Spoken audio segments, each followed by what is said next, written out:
I found a jar that my husband has been finishing in and I threw it away. He got very upset with me. So I'm a woman in my 30s.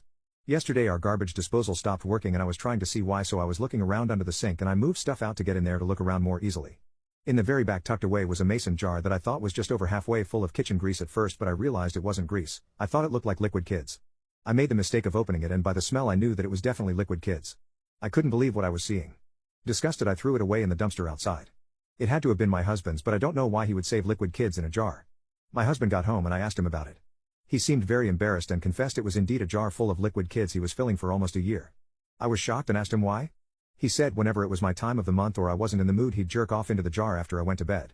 I asked him why not go in the toilet or use tissues or the shower or something. Why an effing jar? He couldn't answer that other than saying he's been doing this since he was a kid. I told him I want him to stop using a jar because it's disgusting. He told me he didn't want to and asked where the jar was.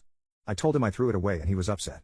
He said it took him a long time to fill the jar that much and now he had to start over, and we argued about him using a jar to store old jizz in. I still don't understand why he wants to fill a jar for F's sake. We argued about it and during the argument he opened the refrigerator, took a large jar of pickles and dumped it out and started rinsing it out and said, "This is the Liquid Kids jar now." Before I knew it, I'm literally screaming at my husband about finishing in jars and told him he can either finish in me or the jar but not both. He clutched the jar and stormed off to the bathroom. I was literally speechless. I sat down and started watching TV trying to take my mind off it when he came out and joined me and tried to patch things up. I asked him where he hid the jar and he wouldn't tell me. He told me we should just forget about the fight. He apologized to me and told me he'd make sure I didn't have to see the jar if I didn't want to. I wanted us to stop fighting, so I agreed and we didn't speak about it for the rest of the night.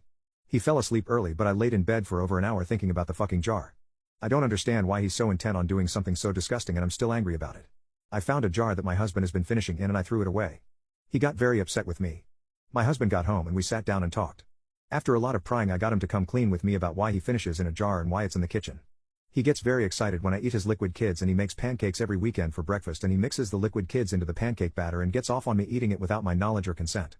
He has been doing this regularly for our entire marriage and has mixed Liquid Kids in other things I've eaten and drank. I have of course swallowed his Liquid Kids before, but this is different because he did this without my knowing. I honestly couldn't yell at him or even say anything. I felt numb. I just got up and started throwing stuff in a bag while he tried to talk me down and stop me. I ended up leaving with some bare essentials and told him that I need space and will reach out to him when I'm ready to talk. I'm taking some time off of work and headed to a friend's house for a few days. I asked her if I could stay and she doesn't know why, and honestly I don't know what to tell her or anyone else for that matter.